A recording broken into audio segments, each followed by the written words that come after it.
Comment और ए के सिंह। और आज फिर हम अपने 103 को देखेंगे। और 103 में क्या है, उत्तराखंड ओपन यूनिवर्सिटी का जो 103 चल रहा है, हम क्या कर रहे हैं, पुस्तकालय वर्गीकरण की प्रजातियां पढ़ रहे हैं। और पुस्तकालय वर्गीकरण की प्रजातियों में हमने 2 कंप्लीट कर चुके हैं, जिसमें आपको वीडियो मिल चुकी होगी। तो समय व्यर्थ न करते हुए चलिए शुरू करते हैं। और ये छोटी छोटी वीडियो इसलिए बनाई जा रही है जिससे आपको क्या है, सारी की सारी अलग अलग आप प्रजाति पढ़ सको, यानी कि एक जगह आप कंफ्यूजन ना हो और आप एक साथ अलग अलग प्रजातियों को देख सको। तो चलिए शुरू करते हैं। सबसे पहले क्या करना है, सबसे पहले हमें यानी कि पहली यानी यूनिट आपकी आ जाएगी, लेसन नंबर 3 आ जाएगा। और इसका क्या है, लगभग पक्षात्मक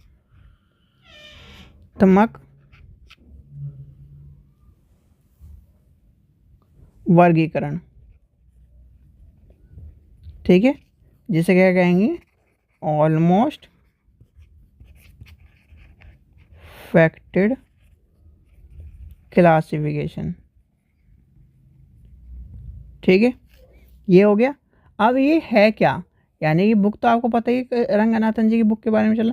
अब ये क्या है, वर्गीकरण के लिए, यानी वर्गीकरण के लिए एक लगभग पक्षात्मक पद्धति है।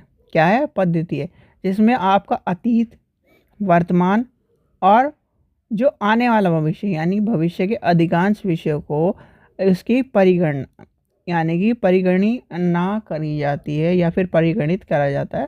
एक तरह से गणित करा जाता है, सीधे सीधे मान के चलो। जो गणित करा जाता है, जो बड़ी सूची यानी कि बड़ी अनुसूची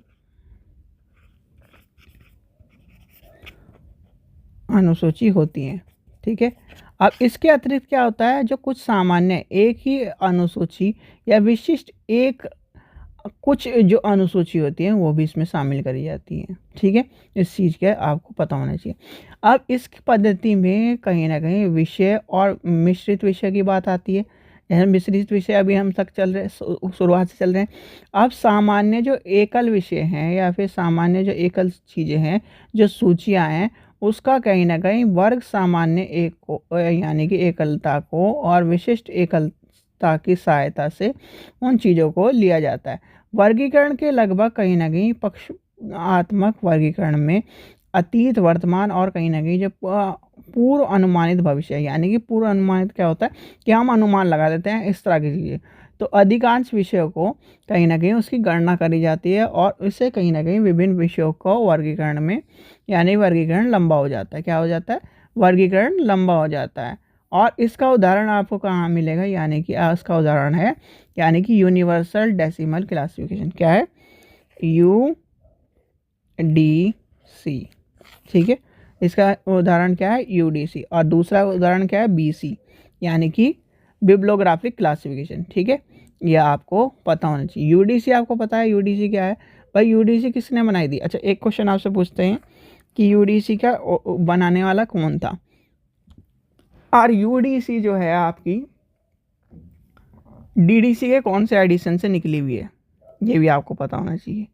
ठीक है, तो ये आपको पता होना चाहिए, यानी कि UDC आपका क्या है, कौन से एडिशन से निकली हुई है, आपको ये पता होना चाहिए। फिर आपका आ जाता है यानी कि बिब्लोग्राफिक क्लासिफिकेशन। बिब्लोग्राफिक वर्गीकरण में लगभग क्या ही ना कहीं पक्षात्मक वर्गीकरण पद्धति, यानी कि इसकी पद्धति है। और ये क्या करता है, यानी कि आपके जो व्यापक वर्गीकरण पद्धति है, उसमें सामान्य उप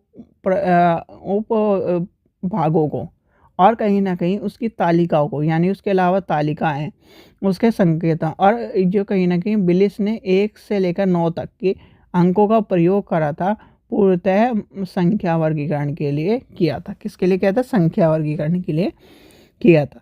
तो ये है इसका, यानी कि इसके अंतर्गत, यानी कि ऑलमोस्ट वैसा का वैसा ही। ठीक है, यानी कि या तो यानी कि उस तरह का, जैसे आप क्या कहते हो, ऑलमोस्ट वही आंसर होगा, यानी कि इतना होगा, यानी कि 2.566666 इतना आ रहा है, तो आप क्या कहते हो 2.5 लिख देते हो ऑलमोस्ट। ठीक है, यानी कि अप्रोक्स। ठीक है, या फिर उसके अनुसार लिख देते हो। तो ये आपका क्या हो जाएगा, इसका हो जाएगा पार्ट। ठीक है, तो ये आपका हो गया ऑलमोस्ट फैक्टेड, यानी कि क्लासिफिकेशन, यानी कि लगभग पक्षात्मक वर्गीकरण भी आपने पढ़ लिया। चलिए आशा करता हूँ आपको वीडियो पसंद आई हो। वीडियो पसंद आए तो लाइक करें, चैनल को सब्सक्राइब करें, वीडियो को ज़्यादा से शेयर करें। Thank you.